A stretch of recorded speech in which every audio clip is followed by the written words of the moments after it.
see our floor here? So, you're, okay, good. So you can't see us if you trip since it's your floor. Thank you for coming out today. You know, it's hard to live in Flagstaff without being an environmentalist. If you're not, when you move here, you will be within the first 2 months of arriving here. So it's really part of the ethos of the place, not just Flagstaff, but NAU. Something we take very seriously here. But there's something we need to understand about environmental sustainability. Environmental sustainability efforts don't exist in a vacuum. They exist in the larger context of economic and social sustainability. And so we're fortunate to have Joel Makower here. Did I get it right? We debated on the pronunciation of the name, but he won. I don't know how that worked out. So for over 2 decades, that space where environmental sustainability and business sustainability, economic sustainability come together, that's where our speaker lives, and where he has lived for the past 2 decades. And I'm going to refer to my notes here so I don't screw this up. If you have a really distinguished career, whoever introduces you has to have notes. Did you notice that Susan had no notes? So she has an easier job than I do. So Joel is chairman and executive editor of the Green Biz Group, which provides, and this is really important, clear, accurate, and unbiased information around sustainability with the goal of helping companies integrate environmental sustainability into their business models, into their business operations in a way that maintains profit. He's written over a dozen books, including his latest, Strategies for the Green Economy. In 2012, he won the Hutchins Medal of the American Society for Quality, and they cited his ability to tell clear, compelling stories as one of the reasons he won this award. So I'd like for you all to please welcome Joel Makower, the man the Associated Press called the Guru of Green Business Practices.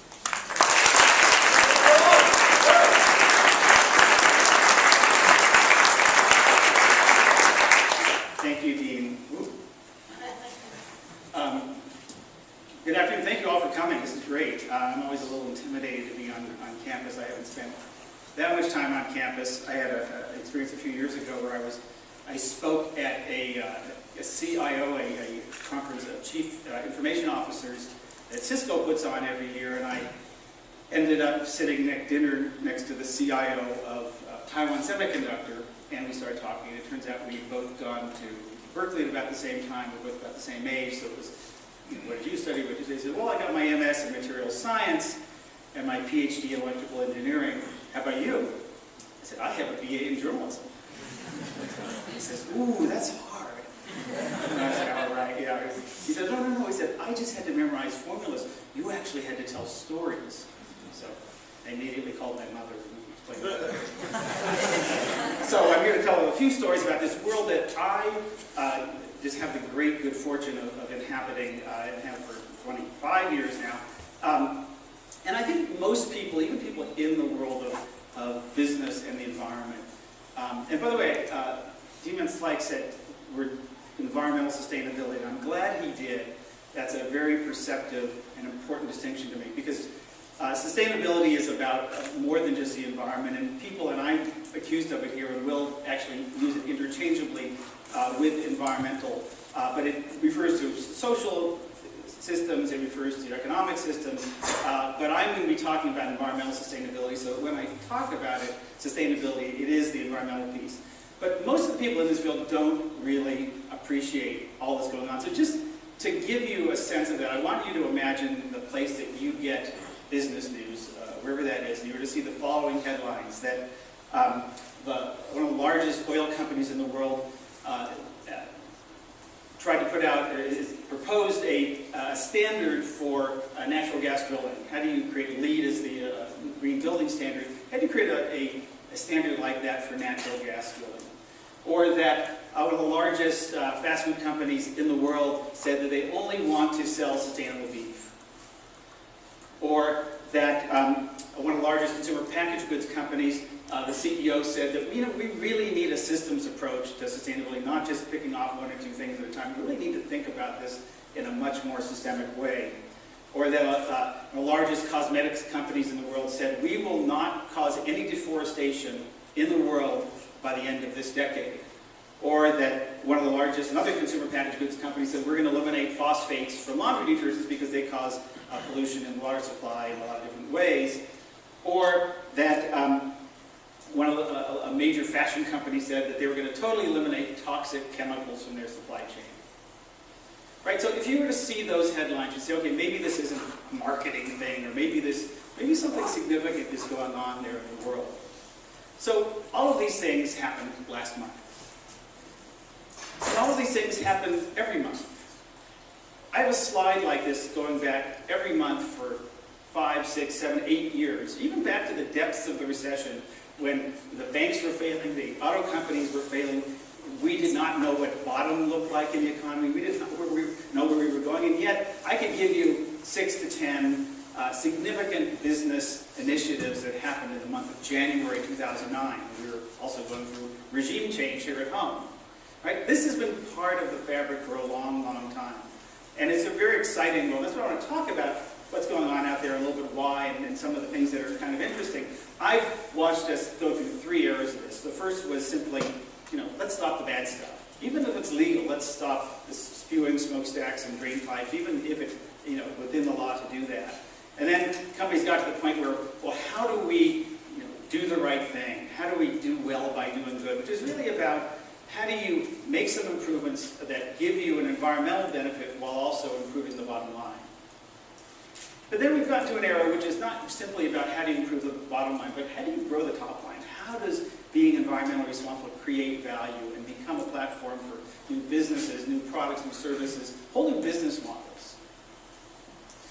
And if you sort of plot it out, I sort of in business school here, and sort of the classic pie chart from at one end, the companies that are relatively few that are just talking the talk, that are just doing this as a marketing exercise. Hardly any these days. In that big fat middle are most companies in the world, including all the ones that I showed before, that are committing what I call random acts agreements.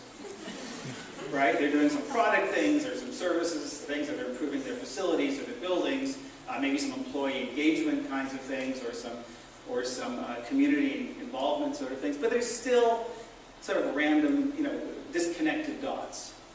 But at the leading edge are a number of companies that are starting to ask the question, how do we do business in a world where energy, water, materials, carbon, toxics become a constraint?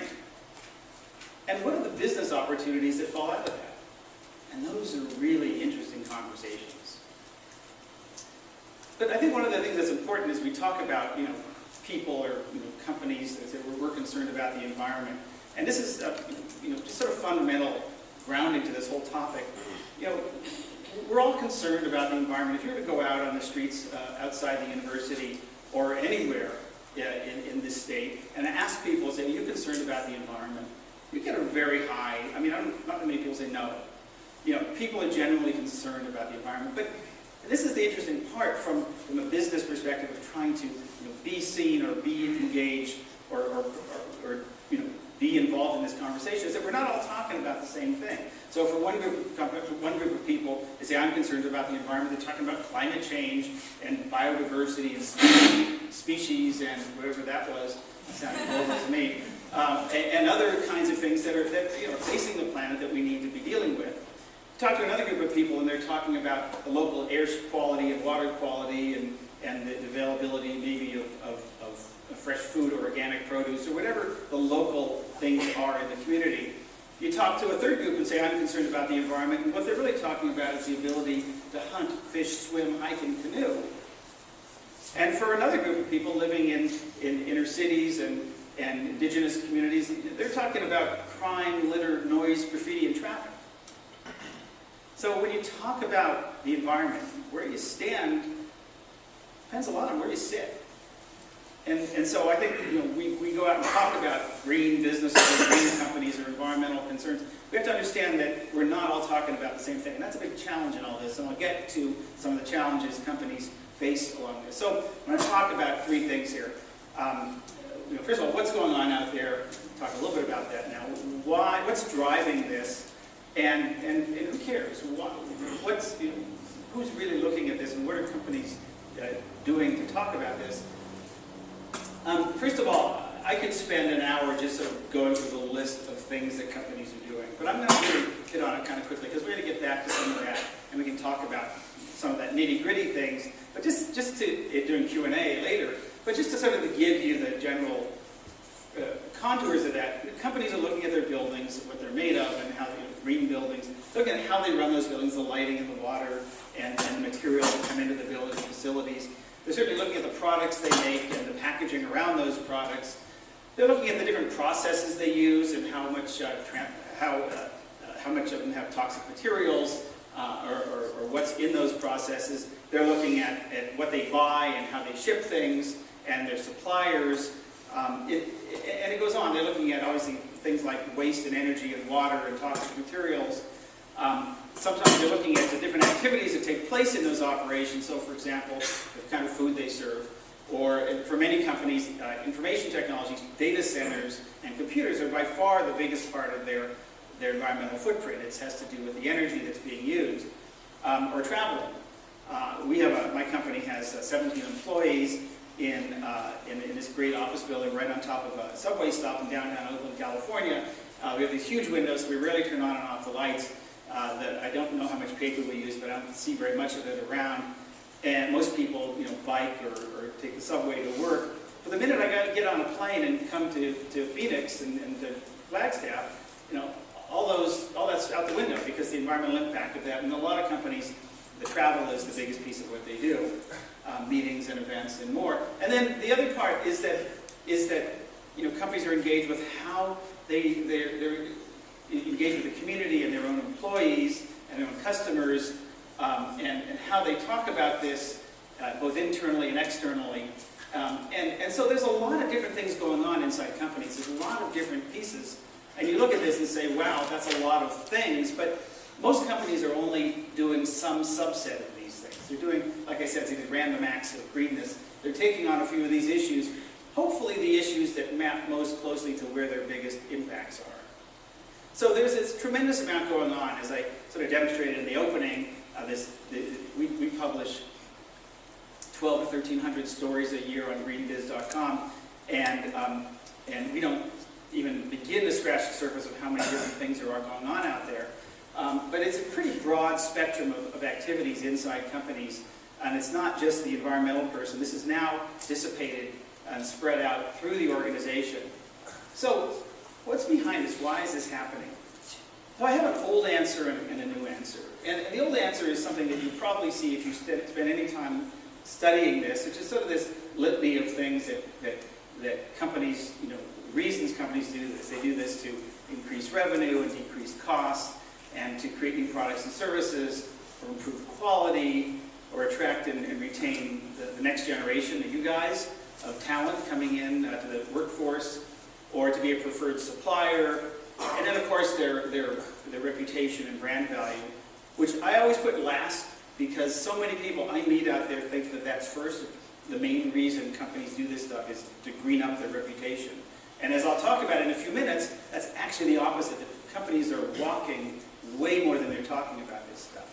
And that's actually a problem, but we'll get to that. So this is kind of the old answer, and it's not untrue. But increasingly, the reason companies are doing all these things really boils down to one word. It's about risk. And there's lots of different kinds of risk. There's financial risk, and the reputation risk, supply chain risk, the right to operate. If you are a big company doing business in an area that doesn't have a lot of water, whether it's in developed world or particularly in the developing world, you may lose your license to operate, even though you may be the most efficient water user out there, but you're a big multinational company.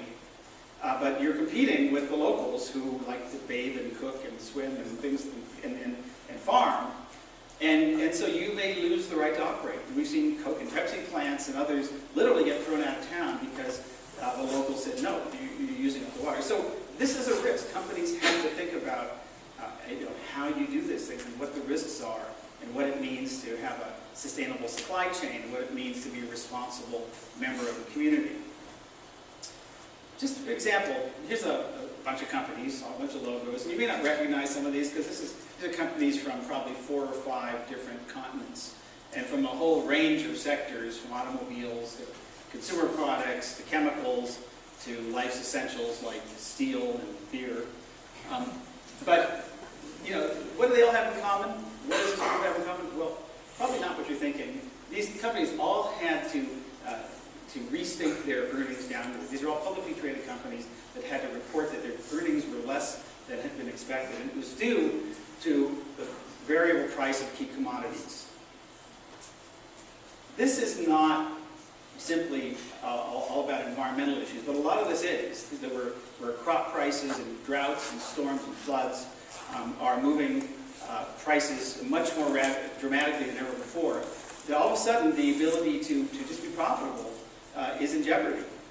In a world where a flood in Thailand can wipe out the global market for disk drives for a better part of a year, where the Mississippi River can go from record flooding to record lows in about 14 months, and affecting everything that goes up and down Mississippi from corn to coal.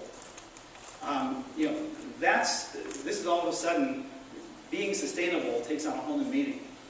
So this is what's driving a lot of companies' behavior, and a lot of it has to do with something called natural capital. So this is sort of a new term. It's a little geeky, but you're hearing about this more and more. It really has to do with the value of the things that companies take from the planet, from the ground, and trees and mining and all that, and the price of the things that they put back in terms of emissions and waste. You can actually put a price, and economists can now put a price on all of those things, and that's called natural capital. What is the value of things that are extracted that are never coming back, at least within the next millennia, and the things that go into the air, water, and soil that are wasted emissions. And so you can now put a price on that. And we published a report called the State of Green Business Report. It came out 4 weeks ago.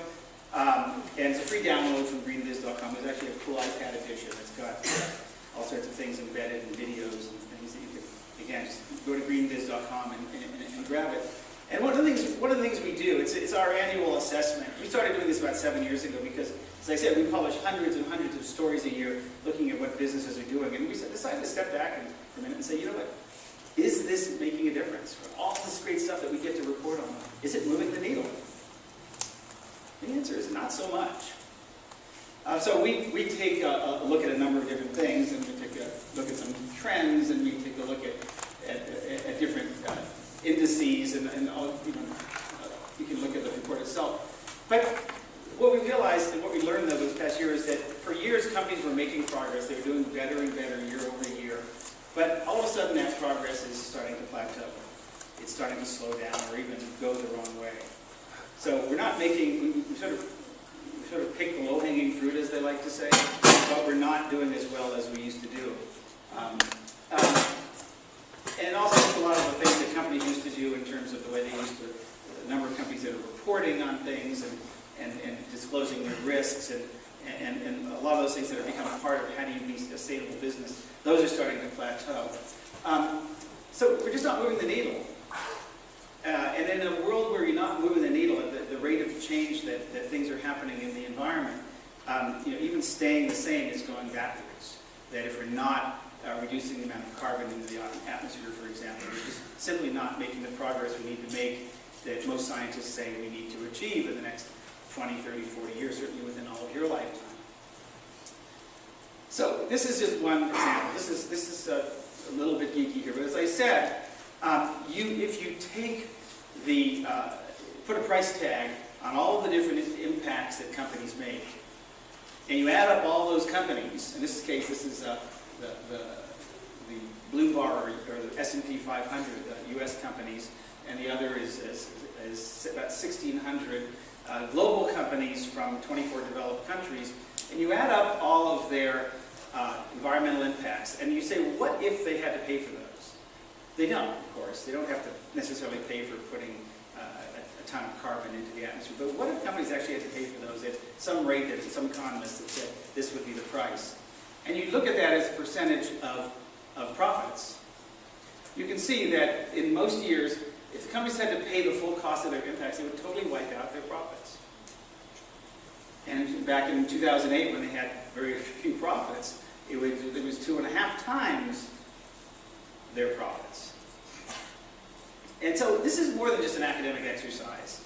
This is about the fact that companies realize that they are going to eventually have to start paying the full freight, the true cost of what they're taking and putting into the planet and the atmosphere. So not everything, but the price of water, for example, is truly and wholly undervalued relative to its value. Right? The price is negligible for most companies. Even farmers who use a lot of it don't really pay all that much for water. Would you imagine the value of water if all of a sudden you don't have it? The value of water if the local power plant, which uses water to cool itself, runs out of water, as happened in France. The nukes had to shut down because they didn't have enough water during a drought. And also you don't have power. What's the true value of water? And you can look at a lot of different things and look at their cost versus their value. And I think that this is this exercise that more and more companies are starting to go through, not necessarily because they're required to, but because it's helping them understand their risk factors, that this is about reducing and mitigating risk. And it's also interesting, if you look at this from by sector, that if you add up all these different companies and divide them into the sectors that they belong to, you'll see that 4 of those sectors represent 2/3 of all the impacts. And those are sectors that utilities, food and agriculture, oil and gas, and basic resources, which is basically forestry and mining, that those are the sectors that are at the very front end of most supply chains. It's where you get the raw materials that go into different things, products and packaging and chemicals and pretty much everything that's in this room that's not us personally. So 2/3 of that are at the supply chain. So companies are starting to realize that we could green our buildings and our vehicles and get the greenest phone service or whatever. But it's really not attacking the problem that most of the things that we do happen way upstream. So we need to be looking at where we buy things from, who we buy them from, and what are they doing. So it's not just the things that we control ourselves. It's the things that we hopefully can influence as a company that has a supply chain. So this is the mindset that's going on inside companies, that ignoring this stuff has now become a risk factor. This is not just about doing the right thing. This is not about greening your image. This is about fundamental survival as a company. Any company that wants to be around for 10 or 20 years, a little bit longer, has to be thinking about this stuff. So, here's some examples of 3 companies that are starting to think about it in a number of different ways. So, Unilever is a company that has a lot of different brands, and they came up with something called the Sustainable Living Plan not too long ago, a couple years ago, where they started looking at the fact that they wanted to make some big commitments to really look at what they're doing from a long-term perspective, that they wanted to, how they source their raw materials, particularly things like soy and palm oil. They wanted to change the hygiene habits of 1 billion people.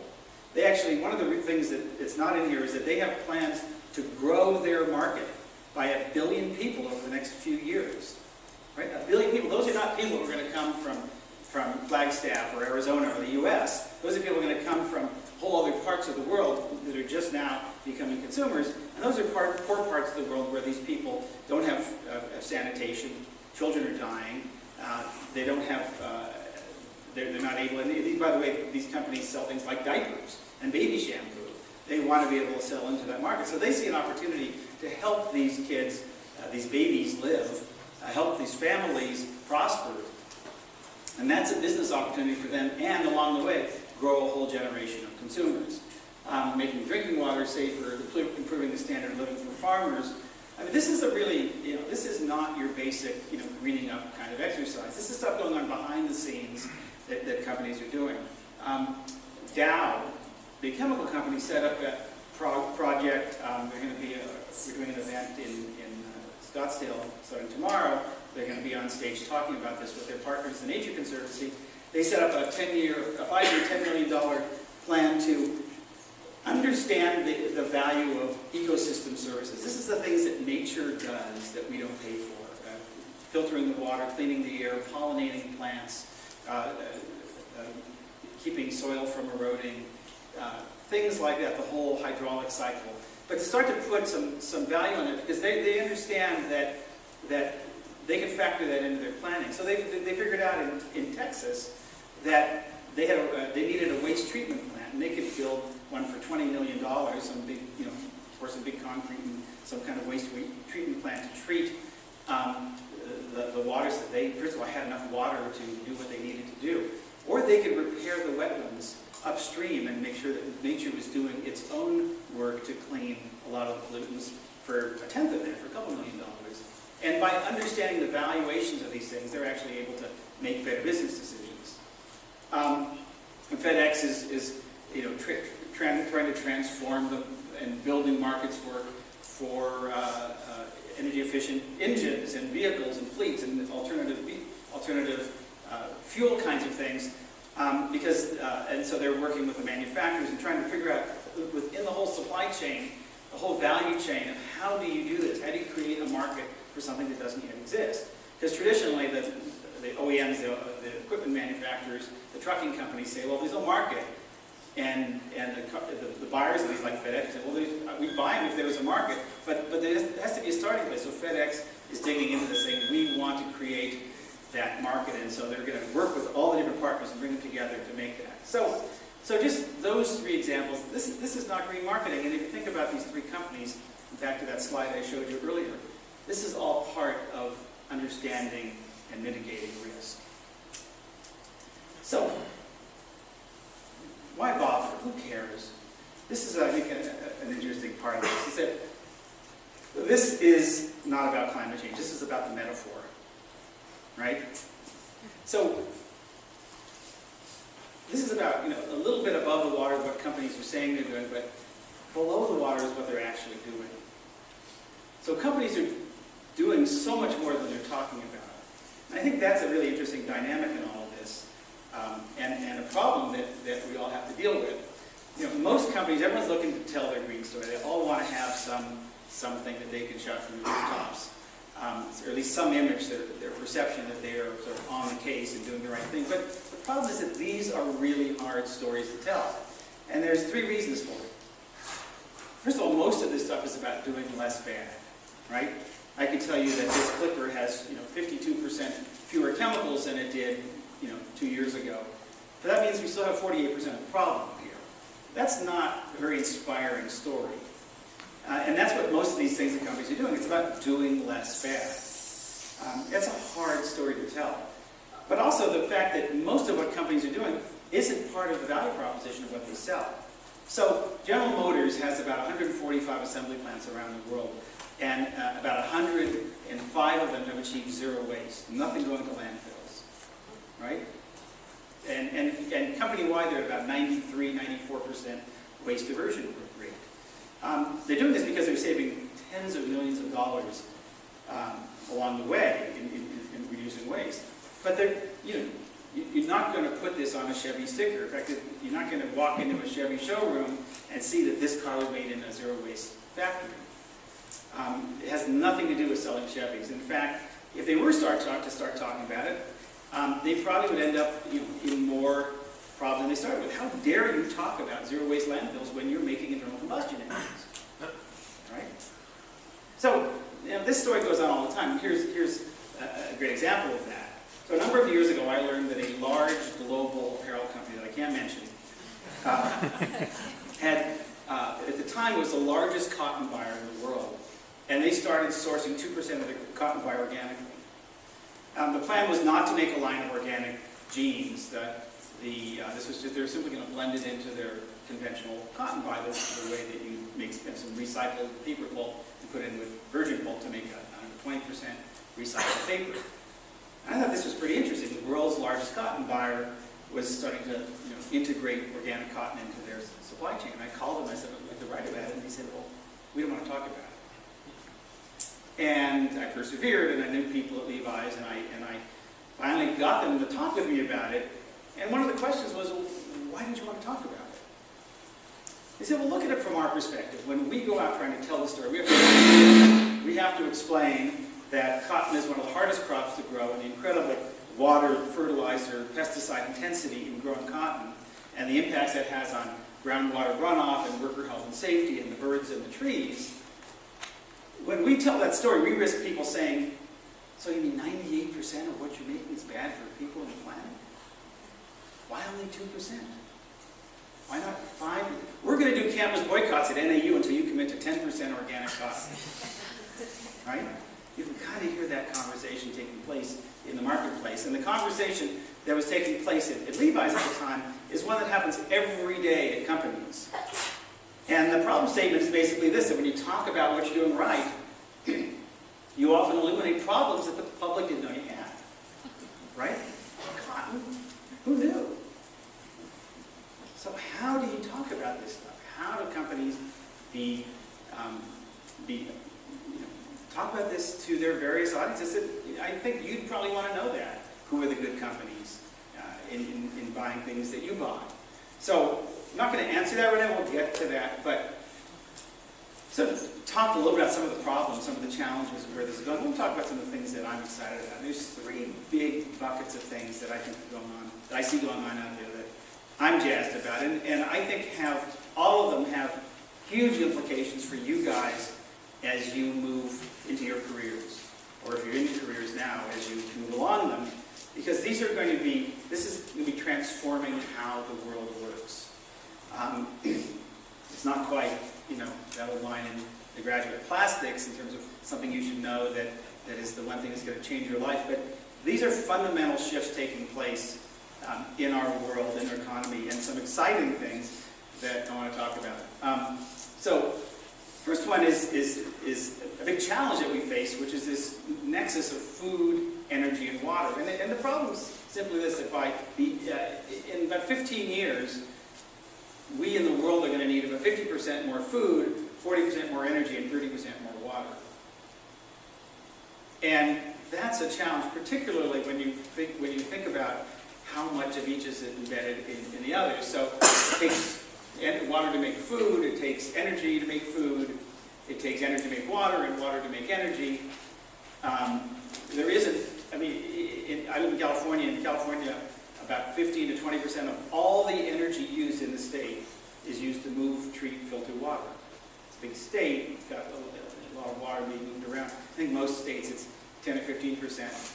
But how do we balance this 30, 40, 50% growth of food, energy, and water in a world where there are these trade-offs? That is going to be a huge opportunity. Huge opportunities in terms of how we produce energy, how we produce food, what we do with water. And this is sort of growing, thinking of nexus thinking. How do we think about the world in that way? How do we create a smart grid for water, a smart grid as we're starting to develop a smart grid for energy? How do we, 80% of the water used in the U.S. and I think 70% globally is by agriculture. So, we have a drought in California, and everyone's talking about, showers and front lawns and all those kinds of things, and running the dishwasher and the laundry. You're like, oh, but that's a small part of the water use. How do we transform agriculture in all this? What are the new kinds of energy supplies that are going to not use so much water? Because water is being, just so you understand, that nuclear power, coal-fired power plants, natural gas, are all basically fancy ways to boil water. They basically way to heat water to make steam to run a turbine that generates electricity. There's also some solar technologies that also concentrated solar. I know there's some in this state. And so, what if we don't have the water, let alone to cool the plants because they need constant cooling to keep operating efficiently? So how do we create new kinds of energy that don't require the water as much? And how do we move things around in a way so things don't have to travel as far?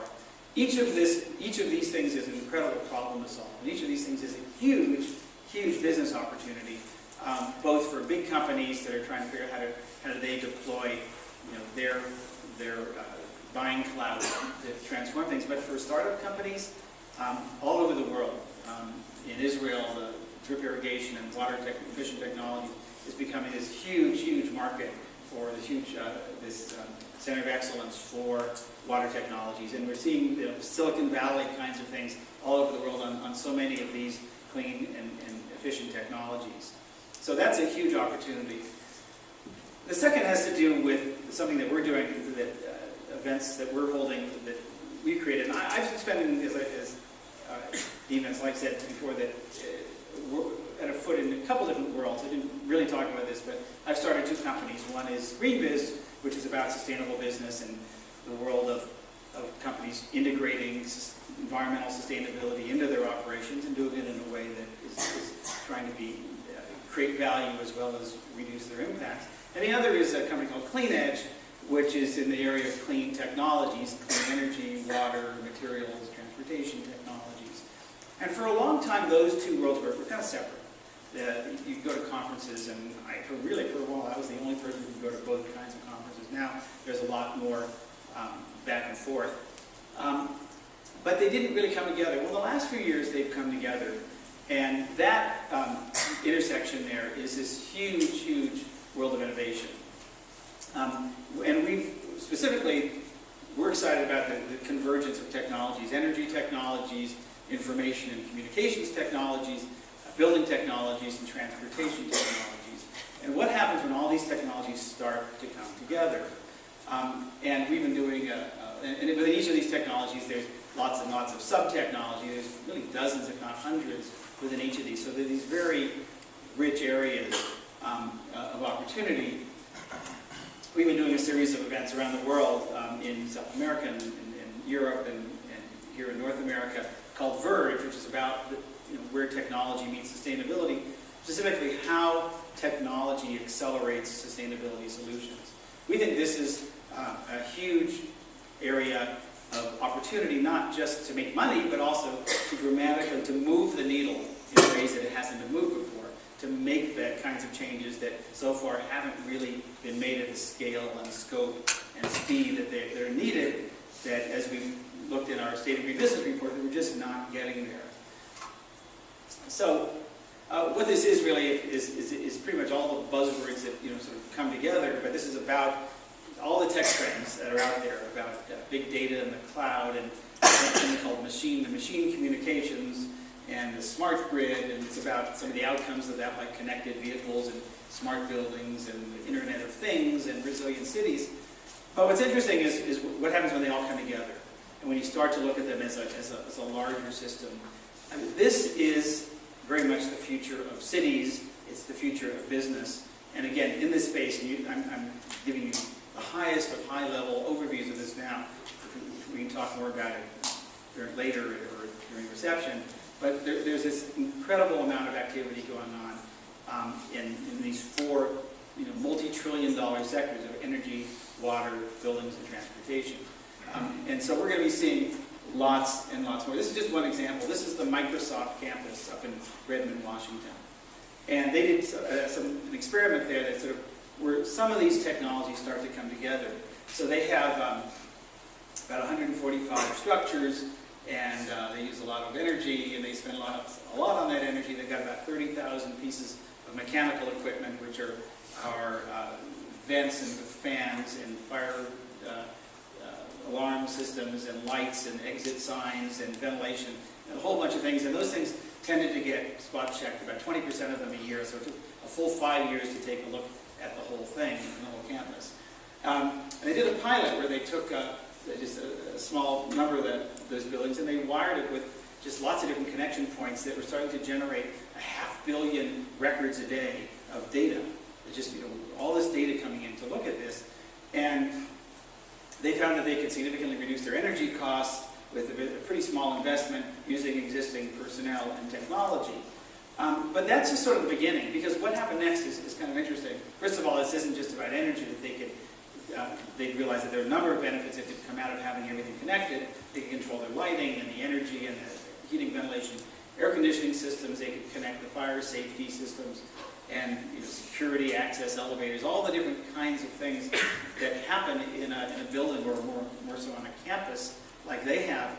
But then they started to bring in data from the local weather service, from the transit service, from the traffic data and utilities, and they started to create predictive buildings, buildings that could anticipate what the energy needs were, buildings that could anticipate when something would go wrong, buildings that themselves would power up and down as needed, buildings that would understand how not to create a spike in the grid, because that costs a lot of money for a company to cause the grid a big spike by turning a lot of things on at once at the same time. Again, it gets very technical very quickly, and I'm not going to go there right now, but this is one little taste of sort of how this one company is just put a bunch of existing technologies, off-the-shelf technologies, put them together to transform how the buildings operate. And you multiply that out times buildings and campuses and communities and cities, and you start to see the potential of how our world begins to change and how that becomes dramatically reduces what we use. In fact, there's this a study that came out from AT&T and something called the Carbon War Room that sort of looked at the carbon reduction of just 4 of these big technologies using what's called machine-to-machine communications, when there's things that have sensors that are talking to each other. Every time your phone checks for mail, not you when you're doing this right now, but when it's checking automatically, it's called machine-to-machine communications. Every time a building does something to something else, communicates, it's machine-to-machine communications. And it just looked at huge carbon savings and some 9 gigatons of carbon. That doesn't mean a lot. But let me just say that if we had signed some protocols, Kyoto protocols or some other treaties that would require the United States to reduce its carbon dioxide, it wouldn't have come close to these savings from just this one technology used in 4 sectors. So these are significant ways to move the needle. So what happens when these technologies all come together? What are the business opportunities? What are the opportunities to transform how the world works? And it really is what sustainable business should be about. It should be about thinking about things in systems. It should be about radical efficiency. It should be about innovation. It should be about breaking through all the silos and say, no, it's not my department, it's not my department, and allowing these different players to come together. And ultimately, it should be about improving people's lives and moving the needle in all the ways that we need to do for the planet. So, the third one, last one, comes from those well-haired hippies at the Pentagon. Right? So about 5 years ago, 2009 to be exact, these 2 gentlemen, Colonel Mark Puck Mickleby, Marine Colonel, and Wade Porter, a Navy captain, were summoned to the Pentagon by Mike Mullins, then the chairman of the Joint Chiefs of Staff, the Defense Department, the Armed Services, and asked to come up with a grand strategy for America. A grand strategy for America. I didn't know about that. I didn't know that we had a grand strategy. It turns out that through most of America's history, we had a grand strategy. And the grand strategy is basically a way of aligning our cultural, political, and economic might in some direction. So during World War II, we were the arsenal for democracy. We were about turning our factories into into weapons factories, our car factories, everything. The agriculture was used to make things that went into the war effort. The entire culture was geared towards that, and out of that we created this a lot of innovation, and we ultimately, but this was all aimed at defeating the Nazis, and using our politics, our economics, and our culture at doing this. After that, during the Cold War, it was about containment. So we saw communism, the Russians, and we were pretty sure that we couldn't beat them unless we got into a nuclear war. So the strategy was to outcompete them and aligning our political might, our economic might, and our culture for capitalism to beat communism. And so we had NASA, we had the Institutes of Medicine, we had science in the schools, we had the whole space race, and we had a tremendous amount of energy that went into outperforming communism, and it worked. But since then, since communism sort of fell in 1991, so this is the report that came out of this exercise, we haven't really had a grand strategy. Again, it's the alignment of our economic engine, our governing institutions, our foreign policy to address the global challenges of the era. So Puck Mickleby and Wayne Porter came together and they came up with a strategy that has sustainability at the center with 3 basic pillars. Walkable communities, which is to say dense cities with lots of infill where people can walk to where they want to be, and reducing traffic and gridlock, but creating basically a huge demand right now that exists both from your generation and my generation, the boomers who are moving back into cities, when they become empty nesters, and the millennials and others who want to be in cities because that's where all the action is. It's creating a huge demand. It's bigger than the demand for suburban housing that existed after World War II with all the GIs coming back and moving out to the suburbs. But it's also, local walkable communities are also dense and environmentally sound in many ways because we're not driving, and we've got a very efficient use of resources. Regenerative agriculture, which is agriculture that, as it sounds, regenerates the soil and the water and the air and isn't depleting all of those things. And resource productivity, which is basically making everything more efficient. You can download the report, you can look up the Grand Strategy Project, but this is a strategy that sort of checks the boxes of all the things that I think most of us would like to see happen, which is the U.S. putting its own economic house in order, being more prosperous, increasing tax revenues to the extent that we need to do that, aligning our interests with the major economies and partners, both in the developed and developing world, creating basically a positive narrative of who we are, creating a global credibility in the world, in creating more citizen participation in government, some economic things around price signals, reducing tensions over resources so people aren't fighting over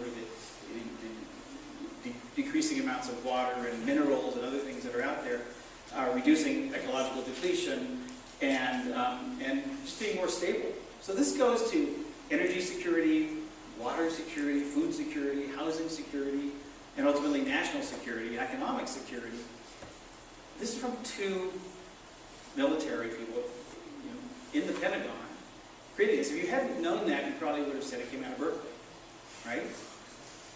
This is a new way of thinking about what does it take to create a more secure world. So how do we invent this world? And there's it's really interesting, the campaign that they're building to develop these ideas now. It's both a top-down and bottom-up approach where they're looking at, well, what are the fundamental institutional changes that need to happen in the world where we have to realign our political systems, our economic systems, our systems of commerce, our systems of finance, but also what happens at the local level. And they're creating some regional clusters. There's one in the Midwest, there's one down in the Research Triangle Park area of North Carolina, and there's one that's south of the Bay Area, near where I live, from San Jose to Watsonville in the San Joaquin Valley, which is the breadbaskets in a lot of poor migrant communities. They're creating these clusters to see, well, how does this work? How do regions work together to create this kind of world? How do regions work together to, the schools and healthcare institutions and government institutions and business and so on?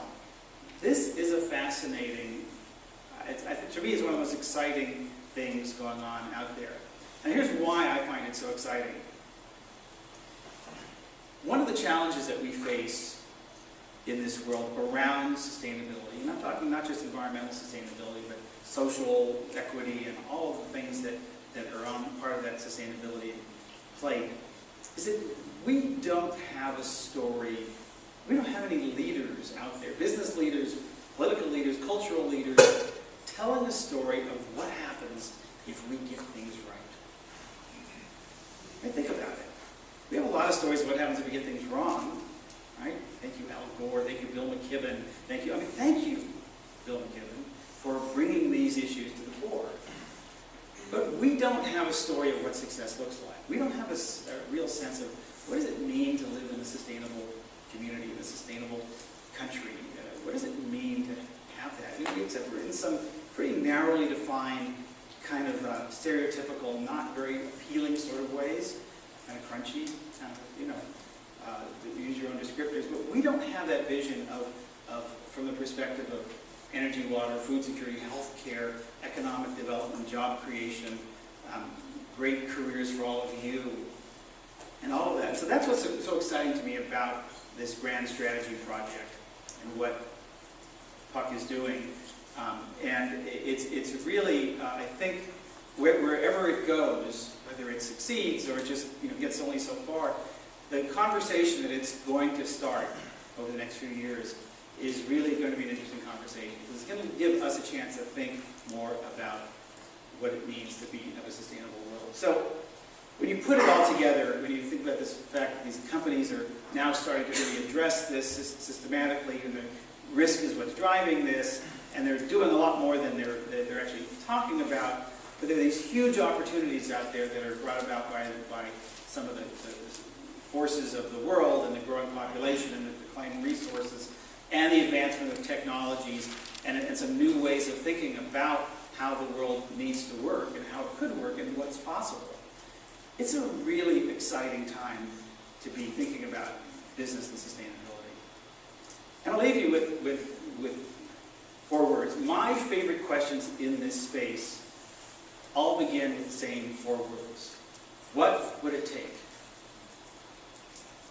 Right? What would it take? Now, you can finish that off with all kinds of different things. Here's just some examples, but what would it take to harness sustainability for innovation? How would it take for us to be thinking more systemically, not just little components here and there? What would it take to create some new kinds of partnerships in communities or in business sectors or value chains that would allow us to do some of what needs to be done that no individual partner can do?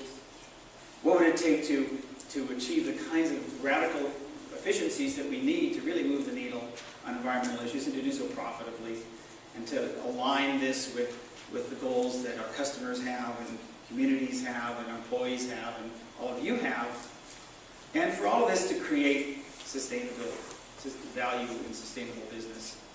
So I'll leave you for this question. What's your what would it take question? What's your question about the world? What would it take for solar panels to be everywhere? I mean, as simple or as complicated as you want. What's your one, what would it take question? That kind of thinking, that kind of question is what I think is most exciting, is seeing a whole generation coming in and thinking about the world in a fresh way, thinking about the possibilities, thinking about what can be done, what needs to be done, and asking the right questions. Thanks a lot.